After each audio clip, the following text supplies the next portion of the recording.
hanya dengan Rp15.000 per bulan, Anda telah turut berpartisipasi dalam menyebarkan dakwah bersama Tarbiyah Sunnah.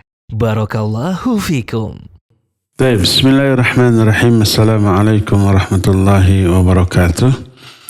Alhamdulillahirabbil alamin wa bihi nasta'in ala umuri dunya waddin wal 'aqibatul muttaqin wa la 'udwana illa 'alal zalimin.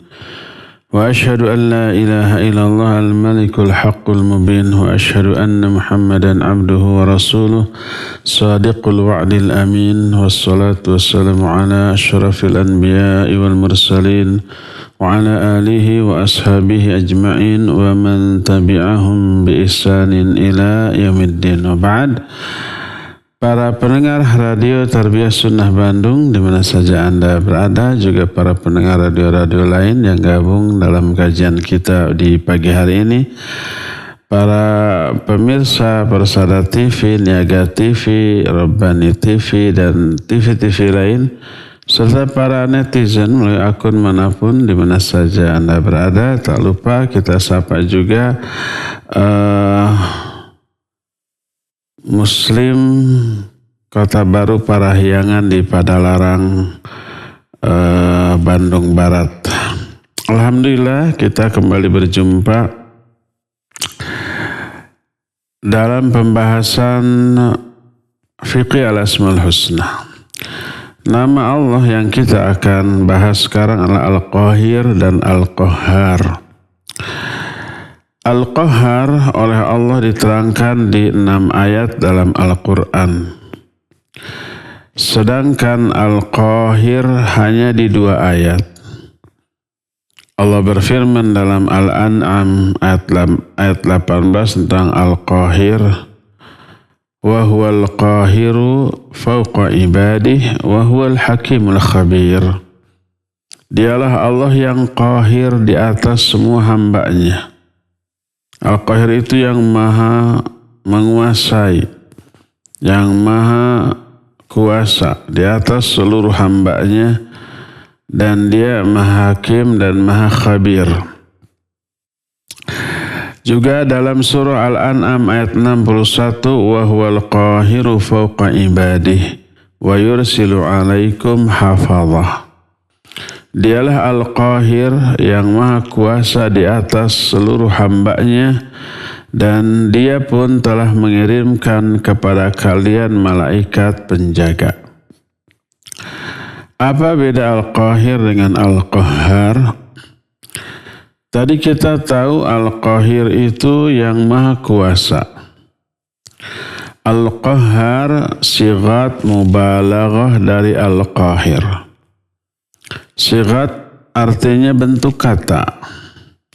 Al-mubalaghah itu artinya yang memberi makna lebih, sangat atau yang paling maha kuasa.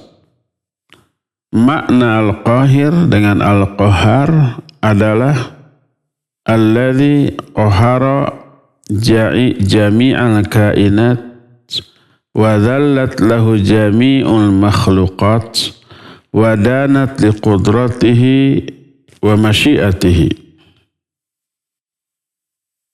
Makna Al-Qahhar dan Al-Qahir adalah zat yang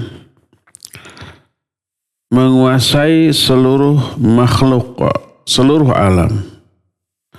Seluruh makhluk tunduk kepadanya, semuanya taat di bawah kekuasaannya dan kehendaknya. Seluruh unsur dan benda baik di alam yang di atas ataupun yang di bawah.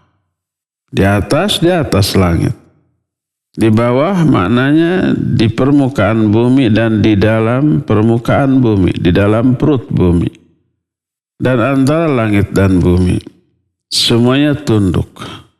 Dikuasai, taat kepada Allah Azza wa Jalla, kepada kekuasaannya dan kehendaknya.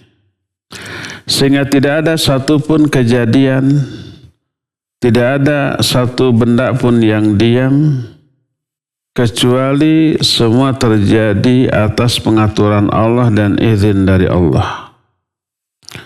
Apa saja yang Allah kehendaki pasti terjadi. Dan apa yang tidak Allah kehendaki tidak mungkin terjadi. Seluruh makhluk lemah dan sangat butuh kepada Allah.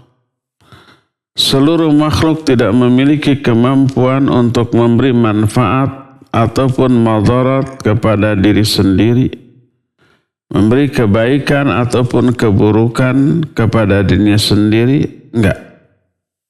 Tidak memiliki kemampuan itu. Semuanya itu pemberian Allah, la haula wa la quwwata illa billah. Oleh karena itulah maka keadaan Allah yang maha qahhar, yang maha perkasa dan maha menguasai itu lahir atau merupakan konsekuensi logis dari kesempurnaan seluruh sifat Allah. Kesempurnaan sifat hidupnya, sifat gagah dan mulianya, dan kesempurnaan dari sifat kekuasaannya. Tetapnya sifat ini bagi Allah merupakan salah satu di antara penguat atas keesaan Allah dan termasuk salah satu dalil atas tunggal dan esanya Allah dalam hal keuluhiyahan, dalam hal hak untuk disembah, dan juga menjelaskan batilnya seluruh perbuatan syirik dan sesembahan-sesembahan lain selain Allah Subhanahu wa ta'ala. Oleh karena itulah maka di dalam Al-Quran di 6 ayat yang mengandung kata-kata Al-Qahhar bagi Allah selalu disandingkan dengan sifat Al-Wahid. Al-Wahid itu As-Sa. Karena Allah As-Sa juga dalam hal kekuasaan, tak ada yang menandinginya, tak ada saingan, tak ada sekutu, tak ada yang sekufu, tak ada yang selevel, tak ada yang menandingi dalam hal kekuasaan. Makanya nama Allah Al-Qahhar di 6 ayat sering disandingkan dengan Al-Wahid yang As-Sa. Coba perhatikan pertama dalam surah Yusuf diterangkan ketika menerangkan tentang syirik dan menjelaskan rusaknya perbuatan syirik dan sesatnya orang-orang yang melakukan perbuatan syirik tersebut. Ketika Yusuf alaihi salatu wassalam di penjara, ada 2 sahabat di penjaranya itu. Berkata Yusuf, ya sahibai sijn, arbabun mutafarriquna khairun amillahul wahidul qahhar. Ma ta'buduna min dunihi illa asma'un sammaitumuha antum wa aba'ukum ma anzalallahu biha min sultan.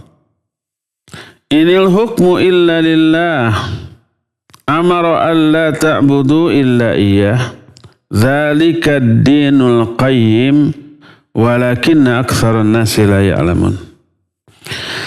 Kata Allah Azza wa Jalla, wahai 2 sahabatku di penjara, apakah sesembahan-sesembahan yang bermacam-macam yang lebih baik ataukah Allah yang Esa dan berkuasa? Mana yang lebih baik? Sesembahan yang beragam yang banyak atau hanya satu, Allah yang maha kuasa? Al-Wahidul Qahhar. Al-Wahid disandingkan dengan Al-Qahhar karena Allah Esa termasuk dalam hal kekuasaan, tak ada tandingannya. Jangankan menandingi, menyamai, mendekatinya pun tidak ada. Apa yang kalian sembah selain Allah tiada lain kecuali hanya nama-nama yang kalian berikan nama untuk mereka juga diberikan oleh bapak-bapak kalian yang Allah tidak menurunkan keterangan tentang hal itu. Tidak ada hukum kecuali hukum Allah. Allah memerintahkan agar kalian tidak menyembah apapun kecuali hanya kepada Allah. Itulah agama yang lurus. Akan tetapi kebanyakan manusia tidak mengetahui. Jadi di dalam ayat ini Nabiullah Yusuf alaihissalatu wassalam menjelaskan kepada kedua kawannya tentang batilnya perbuatan syirik. Dengan mengatakan arbabun, apakah sesembahan-sembahan yang banyak, yang lemah, yang tidak bisa memberikan maslahat atau madarat, tidak bisa memberi ataupun menolak, yang beragam bentuknya, bahannya, dan juga jenisnya. Ada sesembahan dari pepohonan, ada sembahan yang terbuat dari batu-batu, ada para malaikat yang juga disembah, ada ruh-ruh orang-orang yang sudah mati, dan seterusnya beragam. Khairun, apakah semua itu lebih baik?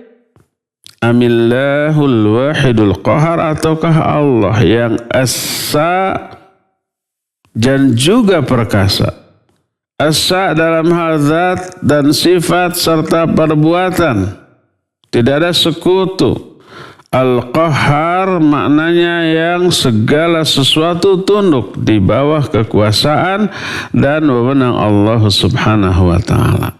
Ini ayat pertama di antara 6 ayat yang mengandung kata-kata Qahhar ternyata disandingkan dengan Al-Wahid.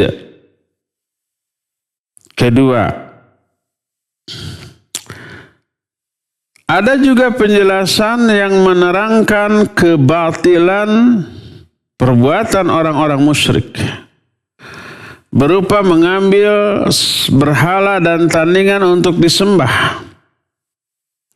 Para berhala yang mereka sembah itu tidak memiliki kemampuan untuk memberi manfaat ataupun madarat. Mereka sembah itu dan mereka tinggalkan peribadatan kepada Allah yang esa dan kuasa. Al-Quran surah Ar-Ra'd ayat yang ke-16 menyatakan, Qul man rabbus samawati wal ard. Qulillah. Qul afatakhadtum min dunihi awliya la yamlikuna li anfusihim naf'an wala dharra. Qul hal yastawil a'ma wal basir am hal tastawil dhulumatu wan nur am ja'alu lillahi syuraka khalaqu ka khalqihi fatashabaha al khalqu alaihim. Qulillahu khaliqu kulli syai'in wa huwal wahidul qahhar. Katakan olehmu Muhammad, siapakah penguasa langit dan bumi? Katakanlah Allah yang berkuasa. Katakan lagi, kenapa kalian mengambil sesembahan selain Allah yang sesembahan itu tidak memiliki kemampuan untuk memberi manfaat ataupun madarat?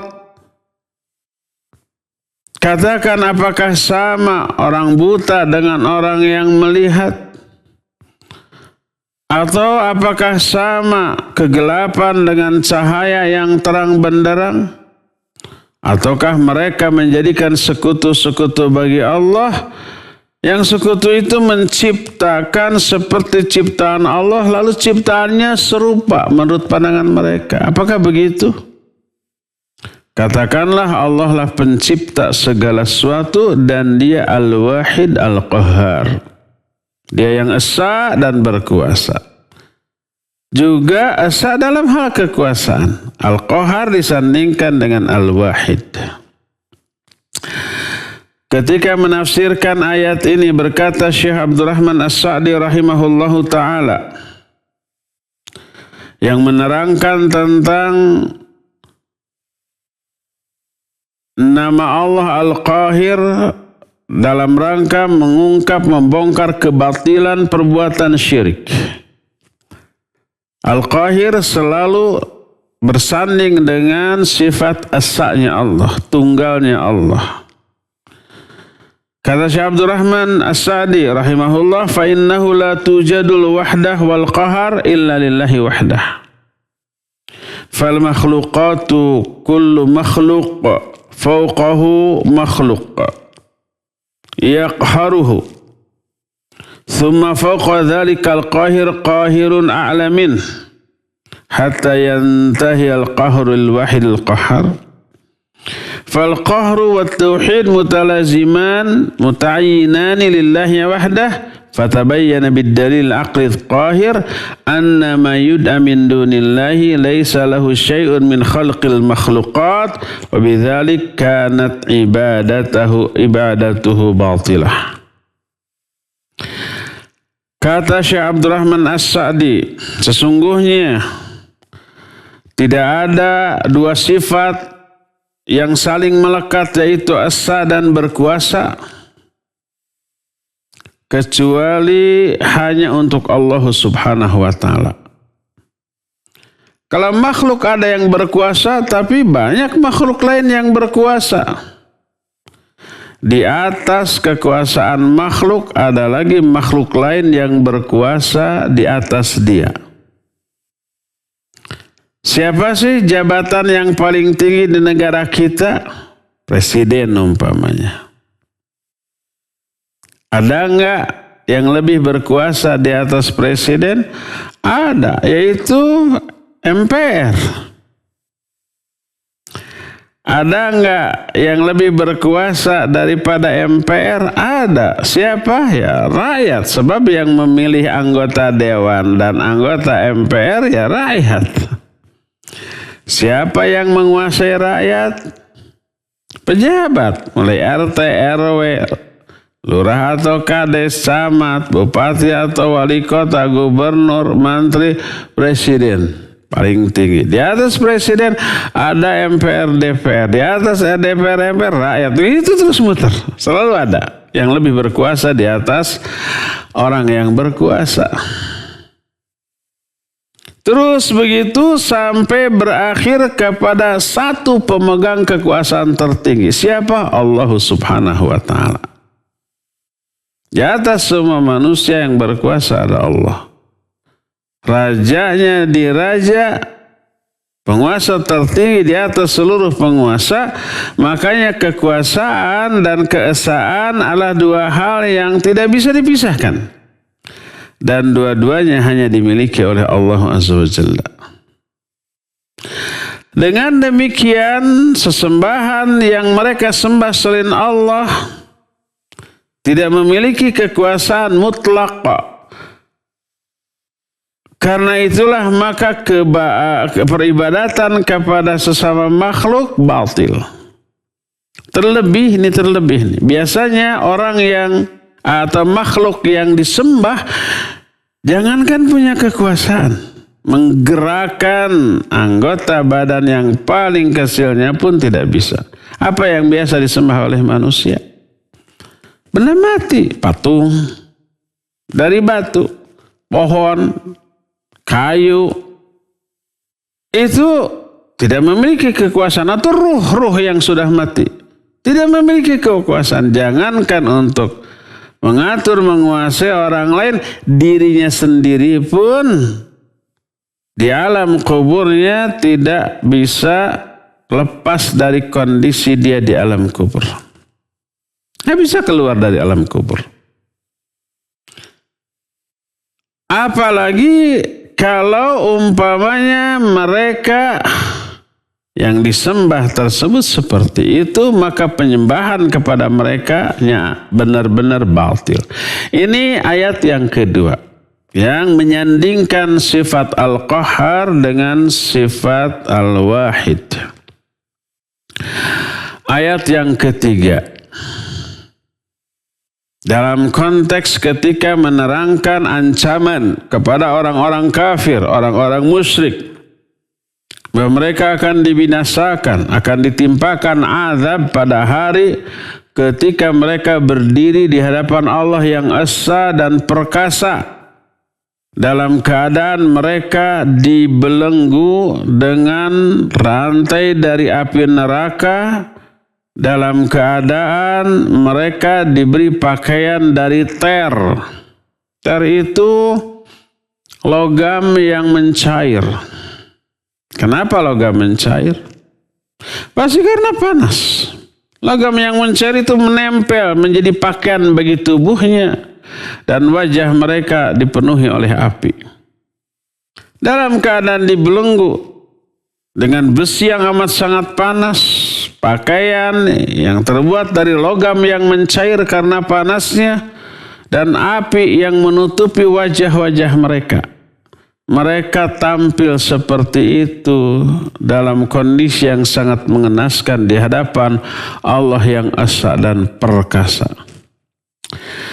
Dalam surah Ibrahim mulai 48 sampai 51 Allah berfirman, "Yauma tubaddalul ardu ghairal ardi was samawat wa barazu lillahil wahidil qahhar." Wa taral mujrimina yawma idzin muqarranina fil asfad sarabiluhum min qatiran wa taghsha wujuhahumun nar liyajziyallahu kulla nafsin ma kasabat innallaha sari'ul hisab. Pada hari ketika bumi yang sekarang diganti dengan bumi yang lain, demikian juga langit.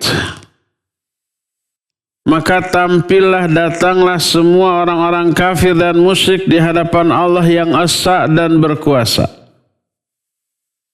Kau lihat orang-orang durhaka pada hari itu dibelenggu dengan rantai besi. Pakaian mereka dari lelehan logam yang panas. Wajah mereka dipenuhi oleh api neraka.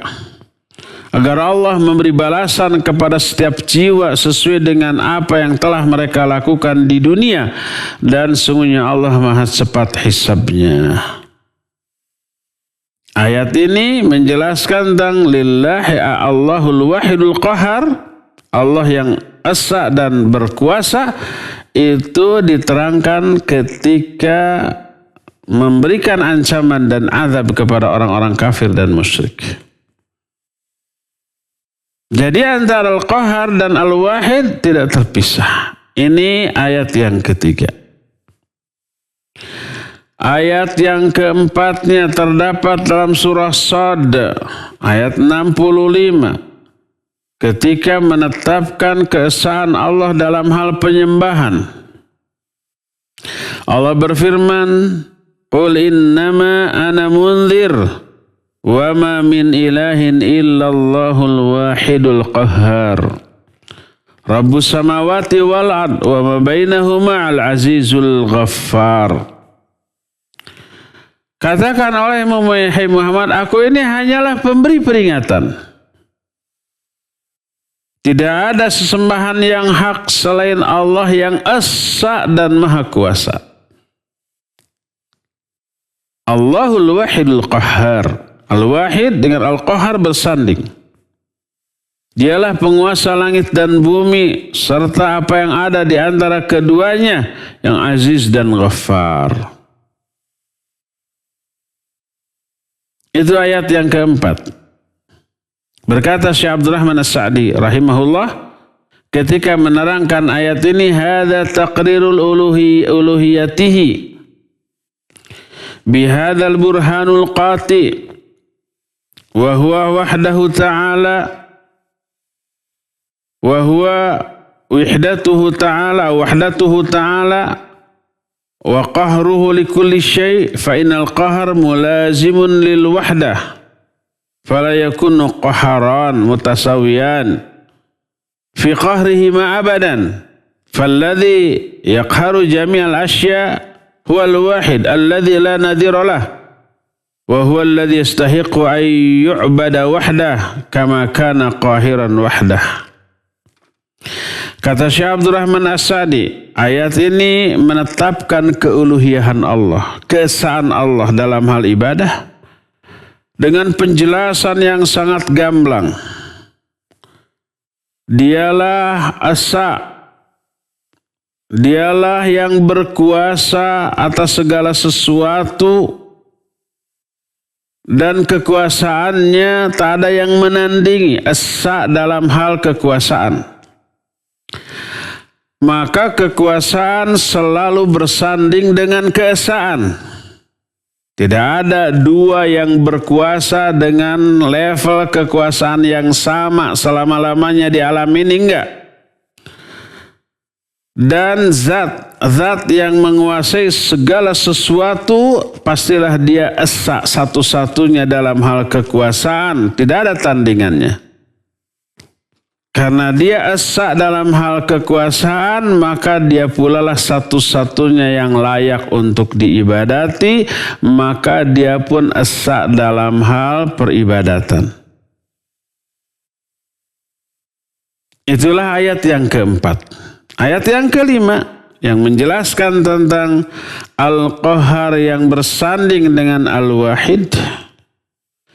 Terdapat dalam surah Az-Zumar ayat 3 sampai ayat 4 Allah berfirman. Ini menerangkan tentang disucikannya Allah dari sekutu, dari tandingan. Allah suci dari adanya tandingan yang semisal, yang sebanding dengan Allah, tidak. Walam yakul lahu kufuwan ahad. Laisa kamitslihi syai'un. Allah itu tidak ada yang menandingi, tidak ada yang menyerupai. Kata Allah dalam surah Az-Zumar ayat 3 dan 4, walladzina ittakhadhu min dunihi awliya ma na'buduhum illa liqarribuna ila Allahi zulfa. Inna Allah yahkumu bainahum fima hum fihi yakhtalifun. Inna Allah la yahdi man huwa kadhibun kaffar. Law arada Allahu ayattakhidha walada lastafa mimma yakhluqu ma yasha. Subhanah wallahul wahidul qahhar. Kata Allah subhanahu wa ta'ala, dan orang-orang yang mengambil wali selain Allah. Wali itu pelindung yang kemudian disembah. Apapun yang disembah, baik ruh orang yang sudah mati atau visualisasi dari orang yang sudah mati yang dulunya dianggap soleh. Mungkin betul orang itu soleh, lalu dibuat patungnya atau di kuburannya atau hanya imajinasi saja. Lalu ditanya, kenapa kalian sembah mereka? Mereka bilang, ma na'buduhum illa liyuqarribuna ilallahi zulfa. Kami tidak beribadah kepada mereka kecuali agar lebih mendekatkan diri kami kepada Allah. Jadi menjadikan orang yang sudah mati sebagai wasilah atau perantara untuk bisa mendekatkan diri mereka kepada Allah dengan lebih dekat lagi. Itu perbuatan orang musyrik zaman baheula. Zaman sekarang yang kayak gitu banyak. Aku muslim. Sesungguhnya Allah akan menghukumi antara mereka tentang perkara-perkara yang mereka ikhtilafkan. Sesungguhnya Allah tidak akan berhidayah kepada orang yang pendusta dan kafir. Seandainya Allah mau mengambil anak, pasti dia akan memilih makhluk yang Allah kehendaki. Maha suci Allah. Allah suci dari adanya anak, adanya tandingan dalam hal sesembahan. Wallahul wahidul qahar. Dialah Allah yang esa dan maha kuasa serta esa juga dalam hal kekuasaannya. Inilah ayat yang kelima.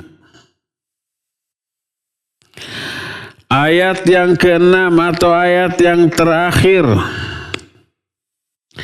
terdapat dalam surah Ghafir 16 dan 17 ketika menerangkan ancaman bagi orang-orang yang musyrik pada hari ketika mereka tampil di hadapan Allah yang esa dan kuasa. Tak ada sesuatu pun yang tersembunyi dari amal-amal mereka bagi Allah sedikit pun. Surah Ghafir ayat 16 dan 17 menyatakan yaumahum barizun. la yakhfa 'ala Allahi minhum syai'. Limanil mulkul yawm lillahil wahidil qahhar. Al-yawma tujza kullu nafsin bima kasabat la zulmal yawm innallaha sari'ul hisab. Kata Allah, pada hari ketika mereka tampil berdiri di hadapan Allah, tak ada sesuatu pun yang luput, yang tersembunyi dari pandangan Allah dari kalangan mereka. Manusia tidak ada yang bisa disembunyikan. Lahirnya termasuk juga batinnya.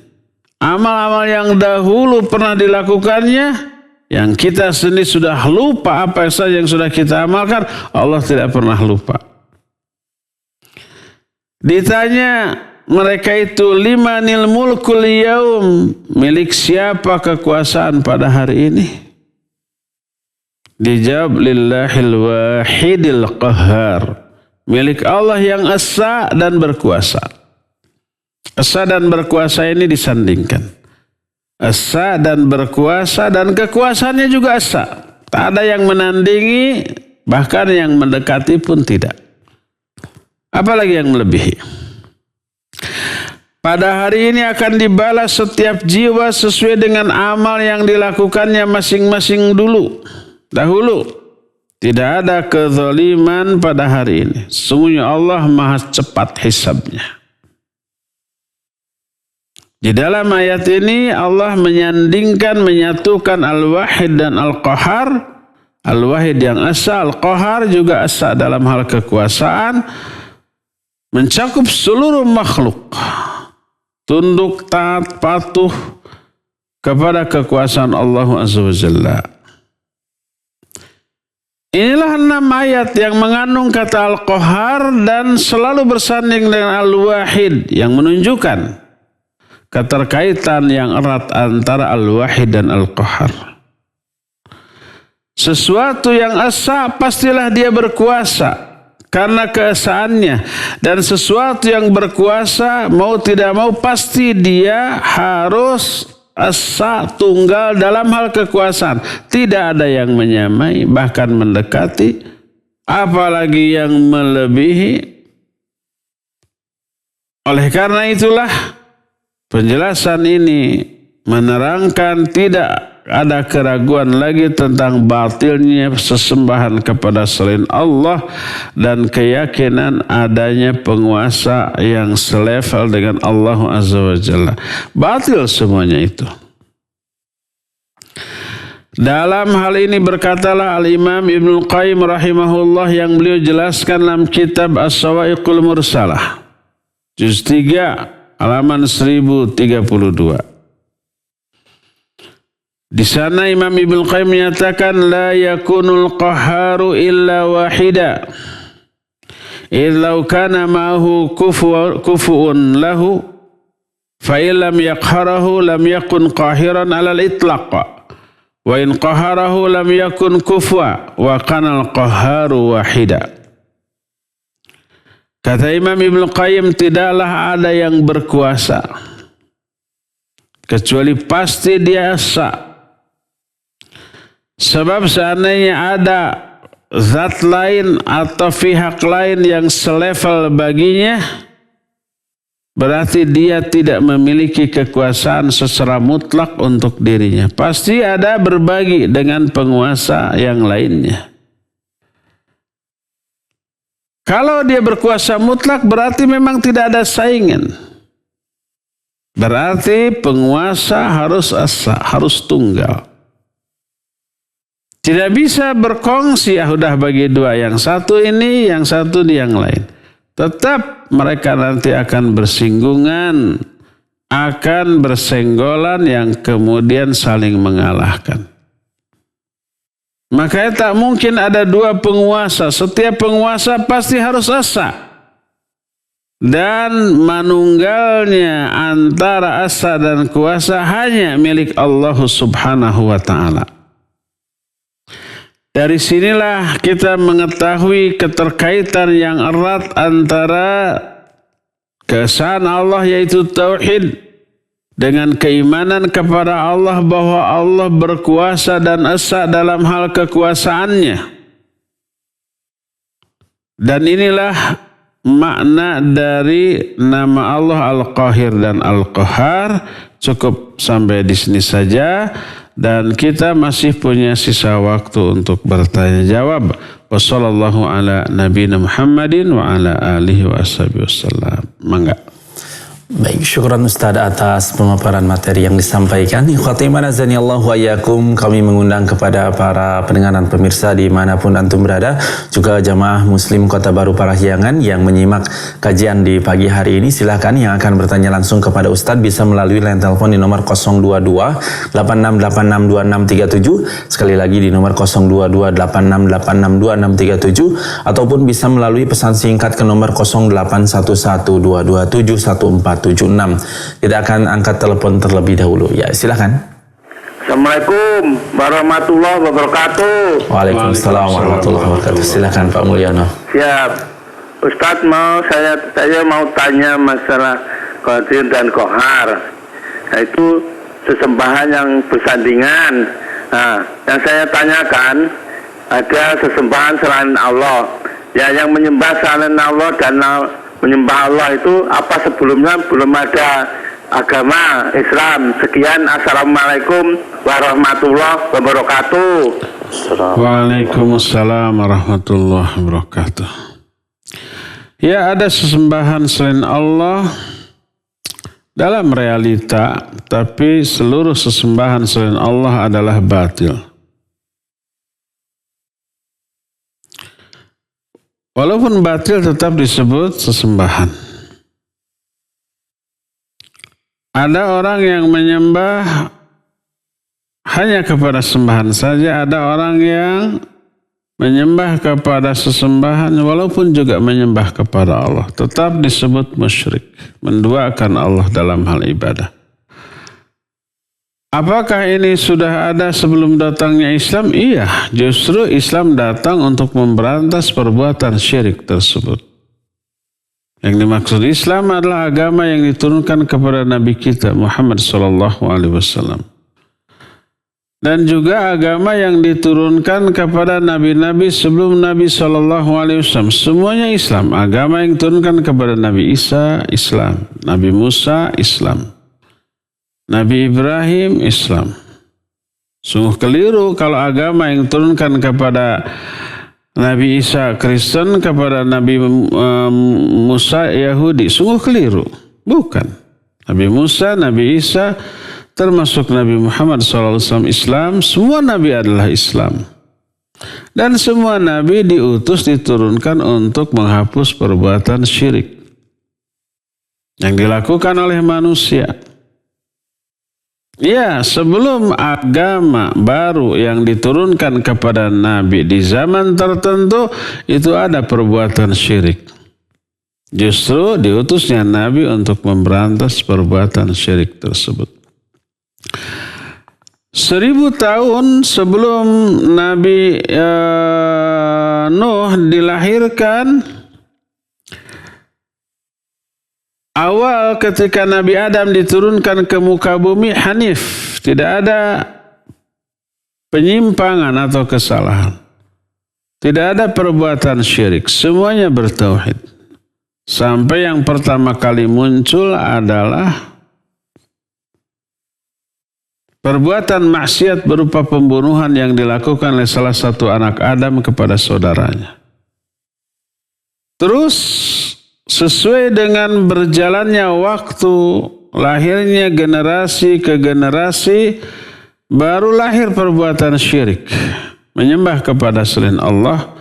Maka Allah pun mengutus Nabi Nuh untuk memberantas syirik tersebut dan menegakkan tauhid. Akhirnya seluruh manusia iman, yang tidak iman binasa, dilanda oleh air bah yang mematikan mereka. Nabi Nuh beserta sedikit pengikutnya diselamatkan di atas sebuah perahu. Setelah usai, lalu mereka berkembang biak, beranak pinak, kembali menyembah Allah di awal kehidupan mereka yang baru.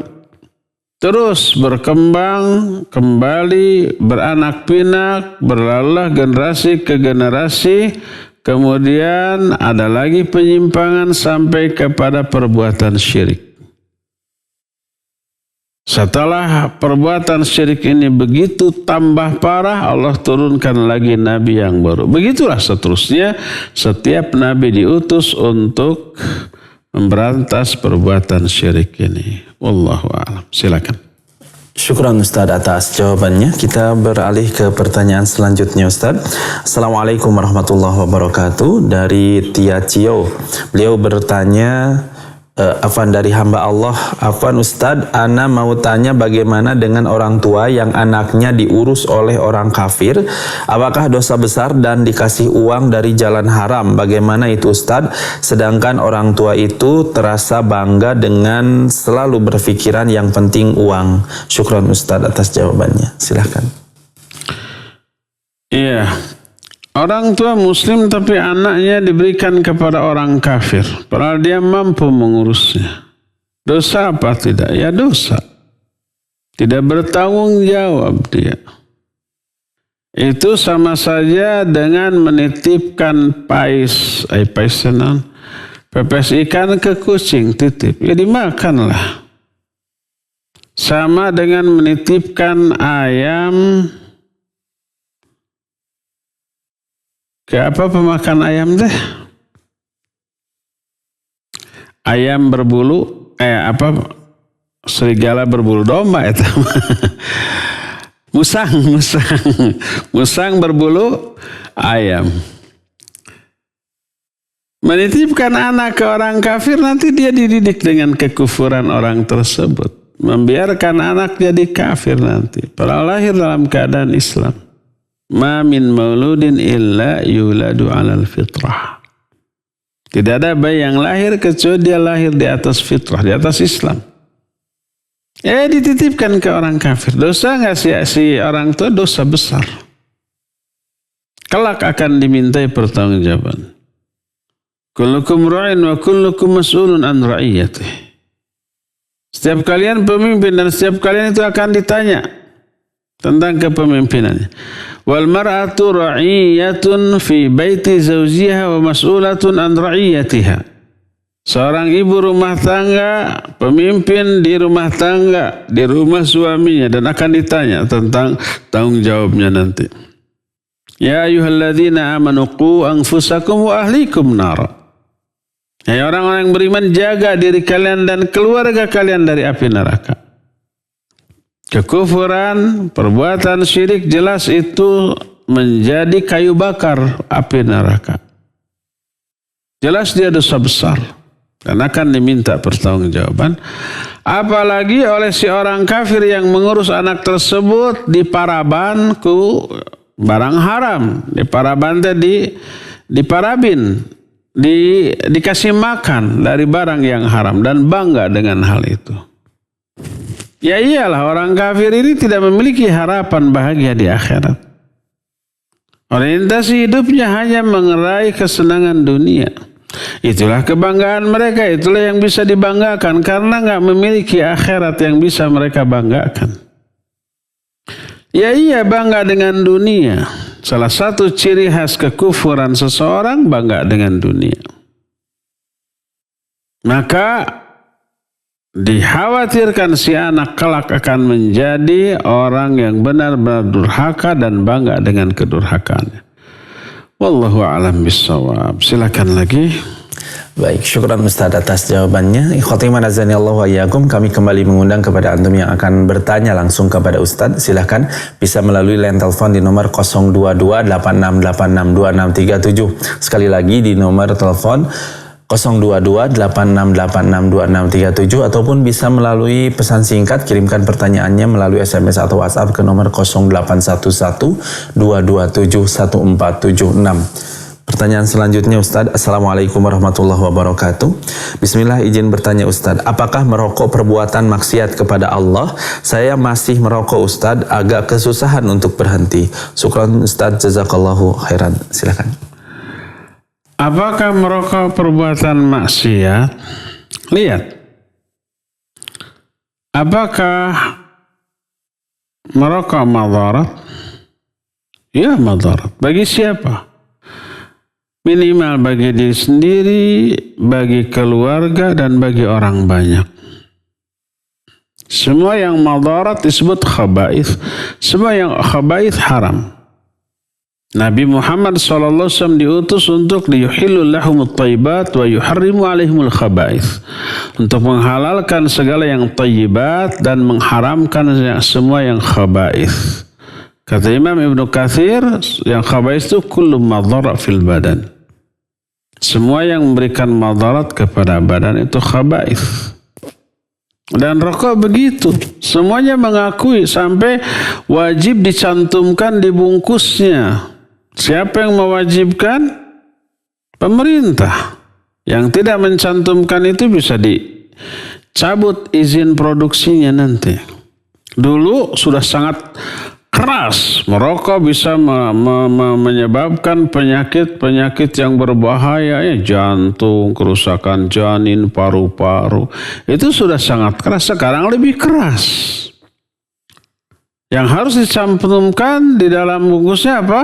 Merokok membunuhmu. Saya nggak tahu ada nggak yang lebih keras daripada kalimat itu. Mungkin nanti suatu saat merokok mati loh gitu. Sama tapi ya isinya.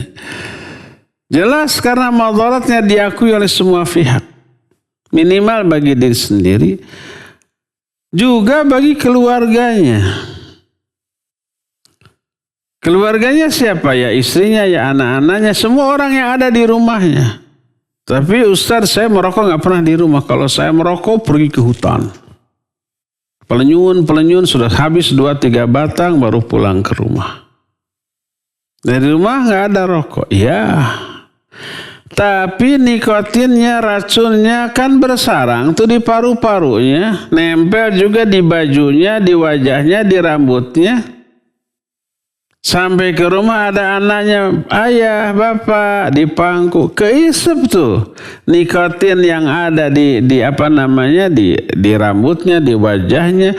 Terus si nafas dia mengeluarkan racun dan bakteri yang beribu-ribu macam. Keluar, dia ngisep udara segar, mengeluarkan racun yang dipenuhi dengan berbagai macam bakteri yang bersarang di paru-paru, dikeluarkan. Nempel di dinding, nempel di gordeng-gordeng, ada di udara dalam rumahnya, keisep oleh seluruh anggota keluarga. Zalim enggak tuh orang? Zalim. Madarat enggak ke orang? Madarat. Walaupun dia tidak merokok di sana, tapi merokoknya di luar. Habis beres merokok, sudah mungkin dia makan permen atau apa, ke rumahnya tetap memberi madarat ke orang lain. Yang memberi madarat ke orang lain itu mungkar. Perbuatan merokok ya keji, ya mungkar. Yang merugikan diri sendiri, yang merugikan banyak orang lain. Dan itu menandakan salatnya ditolak oleh Allah. Karena salat yang benar, inna salata tanha anil fahsyai wal munkar. Salat itu harus bisa mencegah dari perbuatan keji dan munkar. Merokok tidak diragukan lagi, ya keji, ya munkar. Ya madarat kepada sendiri sendiri, ya madarat kepada banyak orang. Walaupun dia tidak merokok di hadapan banyak orang. Tapi dampak dari merokok ketika sendirian itu menghasilkan banyaknya, ada nikotin, ada bakteri, ada racun di dalam paru-parunya, lalu dikeluarkan ketika bernafas di hadapan banyak orang. Memberi madarat ke orang lain. Mestinya itu terhapus dengan sholat. Maka ketika sholat tidak bisa menghentikan perbuatan keji dan munkar, terkena dengan ancaman fawailul lil musallin alladzina hum an salatihim sahun. Wahil, celaka orang yang salat itu orang yang lalai dari an salatihim sahun. Sahun dari tujuan salat. Tujuan salat mencegah dari perbuatan keji dan munkar. Setelah sholat masih keji, masih munkar, itu sholatnya nggak berefek, menunjukkan ditolak. Sama dengan umpamanya orang pemabuk, penjudi, pezina, pencuri, tapi dia sholat. Setelah sholat langsung mencuri. Setelah sholat langsung dia mabuk. Setelah sholat langsung dia umpamanya melakukan perbuatan-perbuatan keji dan munkar yang lainnya. Sholatnya itu ditolak. Dan terancam dengan fawailul lil musallin. Oleh karena itu hentikan. Perbuatan merokok karena merugikan selain diri sendiri juga orang lain. Dan itu menjadi indikator ditolaknya ibadah-ibadah yang kita lakukan. Karena semua ibadah wajib melahirkan kemuliaan akhlak. Dan merokok merupakan perbuatan yang merugikan banyak orang. Berarti merokok adalah akhlak yang buruk. Walaupun dia bersendirian merokok, tidak pernah di hadapan orang lain. Tapi dampak dari merokok ketika sendiri itu tetap memberikan kerugian kepada orang lain. Ya, wallahu a'lam. Silakan. Baik, syukran Ustadz atas jawabannya. Pertanyaan selanjutnya dari Santi Umu Gizam. Beliau bertanya, Assalamualaikum warahmatullahi wabarakatuh. Barakallahu fiik Ustadz. Mudah-mudahan Ustadz dan keluarga selalu diberikan kesehatan dan perlindungan dari Allah Subhanahu wa Ta'ala. Telepon dulu. Baik, kita akan angkat telepon terlebih dahulu sebelum pertanyaan tersebut. Ya, silakan. Assalamualaikum. Waalaikumsalam warahmatullahi wabarakatuh. Dengan Bapak siapa di mana? Satar di Bandung. Ya, Pak Satar Di Bandung. Iya, Satar di Bandung. Silakan. Begini Ustaz, mengenai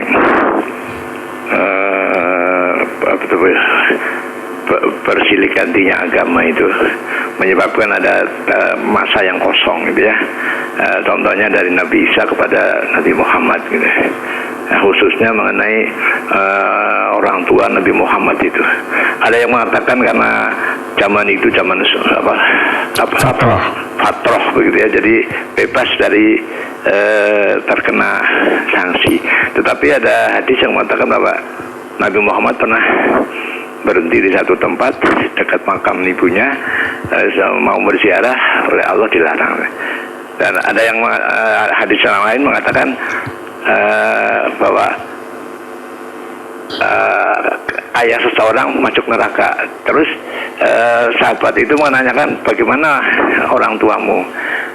Nabi Muhammad mengatakan dia juga termasuk dalam neraka. Itu jadi gimana itu antara dua itu, zaman fatroh dan contoh dari Nabi sendiri gitu. Keduanya mengenai makmum Ustaz. Kalau makmum ingin membaca Al-Fatihah itu di mana tempatnya itu? Kapan itu? Sebab kadang-kadang ada imam yang membacanya cepat begitu, tidak memberi kesempatan atau tidak memberi jeda untuk makmum membaca Al-Fatihah. Jadi supaya selamat itu makmum, kapan itu membaca itu? Ya, terima kasih. Jazakallahu khairan. Ya, wa jazakallahu khairan. Ya, baik. Iya, Pak Satar di Bandung ya, barakallahu fiik. Ada dua pertanyaan. Pertanyaan pertama, bagaimana nasib kedua orang tua Nabi SAW?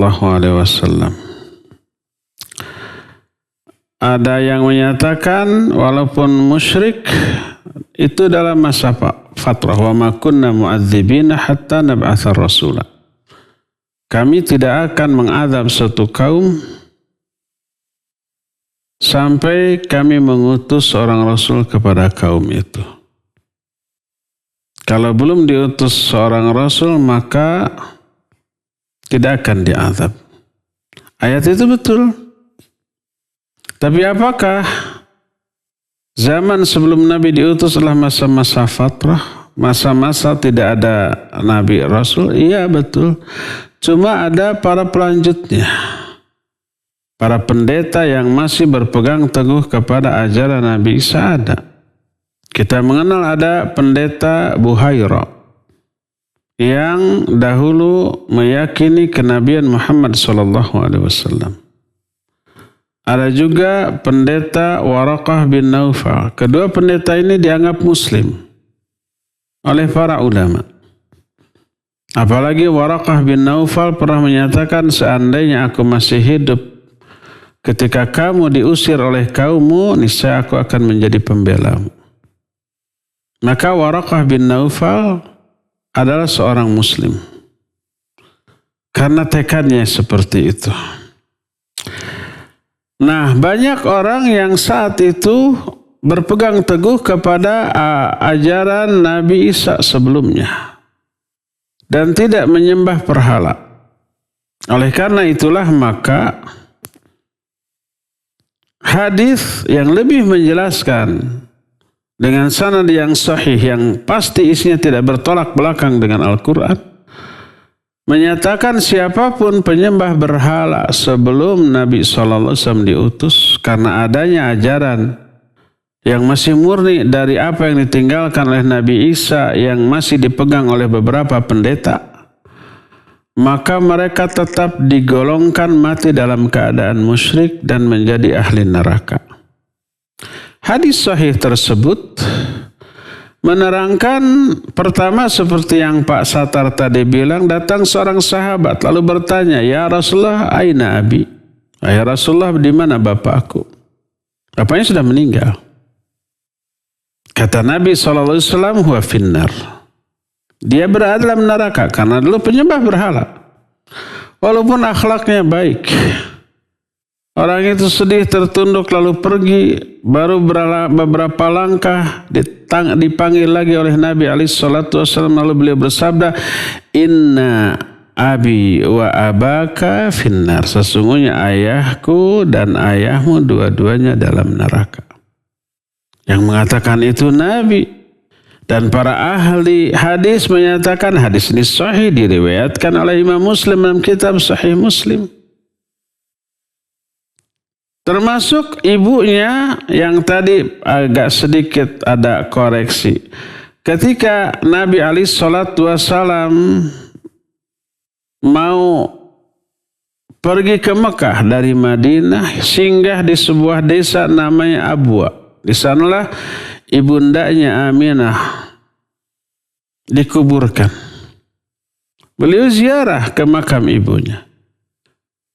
Dan ini menjadi dalil tidak terlarang kita ziarah kubur walaupun ke orang kafir, orang yang mati dalam keadaan musyrik. Disamperin oleh Umar, didapati Nabi SAW sedang menangis.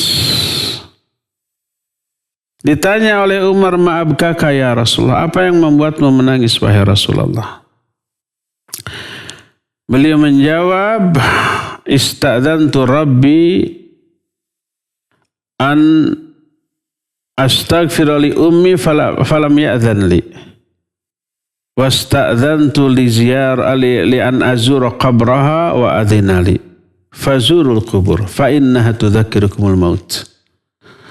Aku minta izin kepada Allah untuk memintakan ampunan untuk ibuku, tapi dia tidak memberikan izin.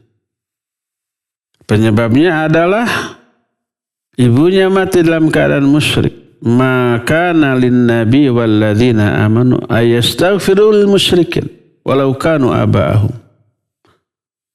Tidaklah layak bagi seorang nabi dan orang-orang yang beriman memintakan ampunan bagi orang-orang musyrik sekalipun itu bapak-bapak sendiri, orang tua sendiri. Makanya beliau nangis, tidak boleh memintakan ampunan untuk ibundanya. Lalu aku minta izin untuk berziarah ke kuburannya dan diizinkan, maka silakan kalian ziarah kubur. Karena hal itu bisa mengingatkan kalian kepada kematian. Agama didasarkan pada dalil, bukan pada perasaan. Masa rahim yang melahirkan seorang manusia terbaik harus ke neraka? Kenapa masa? Banyak nabi yang orang tuanya ahli neraka, banyak. Atau nabi yang anaknya ahli neraka, atau nabi yang istrinya ahli neraka. Orang terdekatnya, orang terkasihnya, orang tersayangnya ahli neraka. Nabiullah Ibrahim alaihissalatu wassalam, ayahnya tukang membuat patung sesembahan. dan mati dalam keadaan demikian. Kalau menurut perasaan, aduh nggak tega, iya kita juga gimana lagi. Nas menyatakan demikian, dan agama dibangun berdasarkan nas, Al-Quran dan hadis yang sahih, bukan berdasarkan perasaan, bukan berdasarkan akal fikiran. Lau kana dinu ala ra'yi lakana ala al-khuf lakana asfal al-khuf aula bil masi min a'lahu. Faqad ra'aitu Rasul sallallahu alaihi wasallam masaha a'la khuffaihi. Kata Ali bin Abi Thalib, seandainya agama berdasarkan ra'yu, niscaya bagian bawah dari sepatu lebih layak untuk diusap daripada bagian atasnya. Sebab bagian bawah yang paling kotor. Tapi aku melihat dengan mata kepalaku sendiri Nabi alaihi salatu wasallam mengusap bagian atas dari sepatunya ketika berwudu. Ini menunjukkan agama bukan dibangun di atas akal fikiran, tapi di atas wahyu. Akal fikiran menjadi alat untuk memahami wahyu itu, bukan dijadikan sebagai hakim yang menilai benar tidaknya wahyu. Ini hadis ini salah, nggak masuk akal, nggak masuk di hati, dan seterusnya, akhirnya ditolak. Hanya karena mengedepankan perasaan dan akal. Kalau begitu nanti semua kerabat yang berkaitan dengan para nabi dianggap apa? Dianggap iman ahli surga. Padahal Allah dalam Al-Quran tentang Nabi Nuh dan Nabi Lut dikatakan kedua-duanya ahli neraka. Wa dharaballahu mathalal ladzina kafaru imra'atan Nuh wa imra'atan Lut. Allah memberikan gambaran perumpamaan tentang orang-orang kafir, yaitu istri Nabi Nuh dan Nabi Lut. Kita hati, masa istri seorang nabi kayak gitu, nggak tega. Ini pasti Al-Quran ini bukan begitulah maknanya. Akhirnya isi wahyu yang ditolak hanya karena perasaan dan akal. Anak Nabi Nuh ingkar sampai ketika dia tenggelam di tengah air bah. Nabi Nuh memanggil, ayo naik, nggak mau. Sampai mati tenggelam, ditelan oleh air bah yang dahsyat luar biasa. Anak kandungnya, masa sih anak Nabi kayak gitu? Menurut akal nggak mungkin, menurut perasaan nggak tega. Akhirnya bisa dirubah itu keterangan ayat tentang hal itu. Mungkin yang dimaksud itu bukan anaknya tapi anak angkat. Bisa macam-macam. Akhirnya mentakwil dengan hasil takwilan yang jauh dari makna yang dikehendaki oleh Allah dan Rasulnya. Jangan pakai perasaan, jangan pakai otak, tapi pakai nas, Al-Quran dan hadis. Lalu apa yang diterangkan oleh Quran hadis, maka qanaahlah kita, ridholah kita dengan hal itu, ya. Ini yang pertama.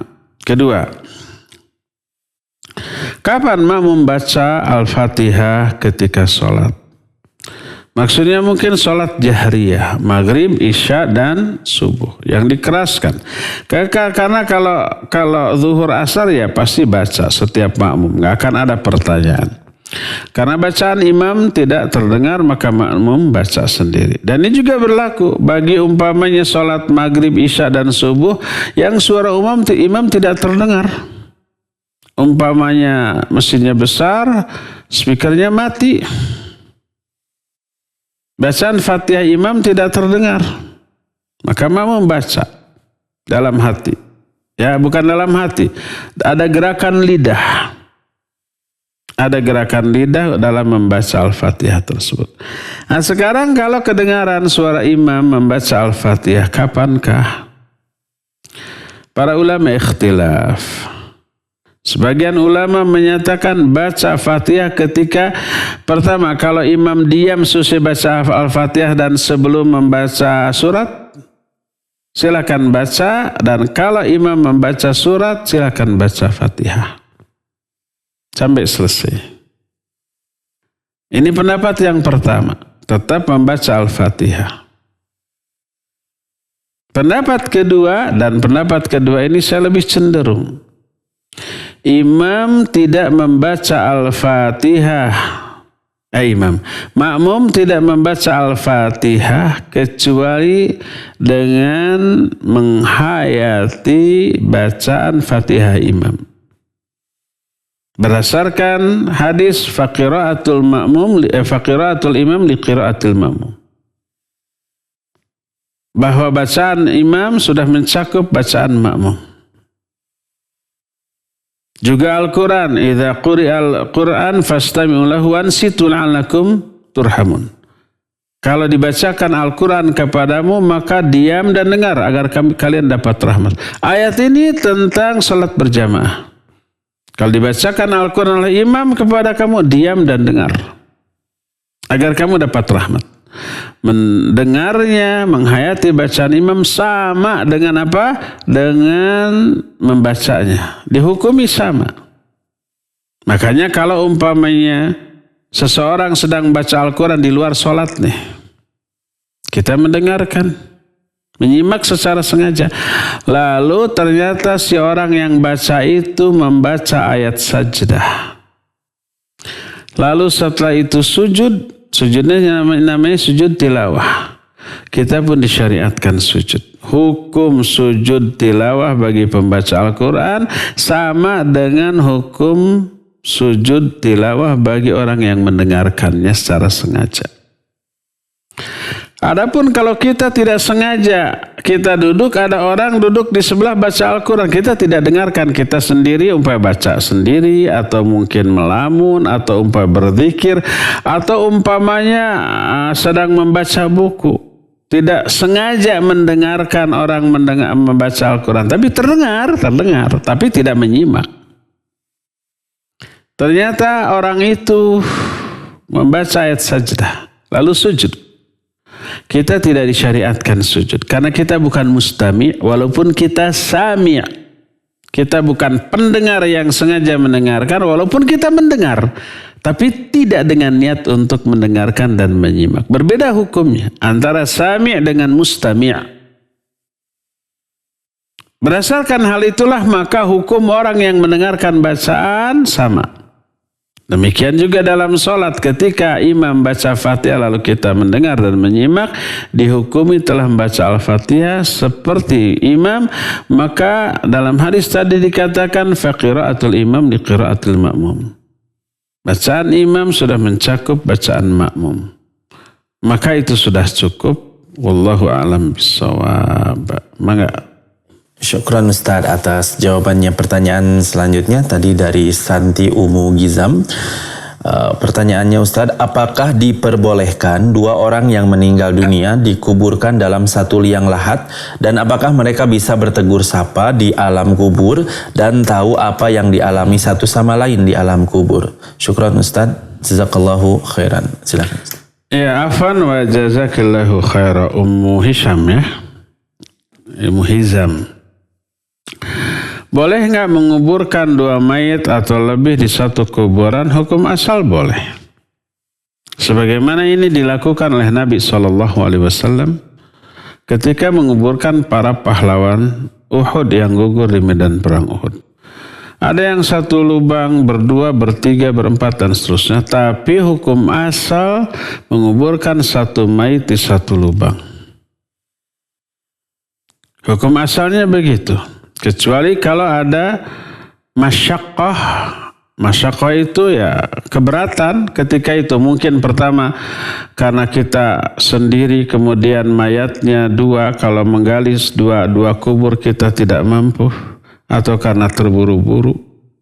Atau karena kelelahan. Atau seperti yang pernah terjadi ketika peristiwa tsunami melanda Aceh. Ratusan ribu orang meninggal. Semoga Allah merahmati mereka.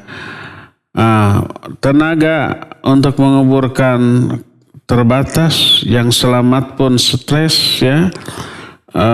Mayat bergelimpangan, boleh mengubur puluhan orang di satu lubang yang sama, nggak masalah. Karena ada uzur, ada masyaqqah. Jadi hukum asal kuburkan satu mayat di satu lubang. Dan kalau ada masyaqqah atau ada uzur, boleh menguburkan beberapa mayit di satu lubang yang sama. Karena Nabi SAW pernah melakukan hal tersebut. Atau boleh juga menguburkan kuburan di dalam lubang kubur yang sudah ada sebelumnya. Nggak apa-apa. Kalau kondisinya memang darurat.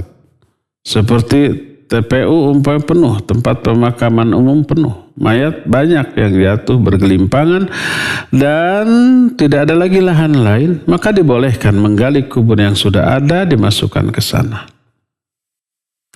Itu yang pertama. Jadi sekali lagi hukum asal menguburkan mayit satu lubang kuburan. Dan dalam kondisi tertentu boleh menguburkan 2 mayit atau lebih di satu lubang. Pertanyaan kedua, kalau dikuburkan barang di satu lubang, apakah saling melihat, saling mengetahui, nanti ditanyanya barang oleh malaikat? Tidak. Kuburan tidak identik dengan alam kubur. Kuburan alam nyata. Kita yang bikin. Bisa kita rubah? Bisa. Bisa kita gali, dipindah? Bisa. Bisa kita sulap jadi gedung? Bisa. Bukan disulap maksudnya begitu, tapi ya dibangun menjadi gedung perkantoran, perhotelan, perumahan, kan banyak yang seperti itu. Jadi kuburan alam nyata. Sedangkan alam kubur alam ghaib yang entah di mana, entah bagaimana.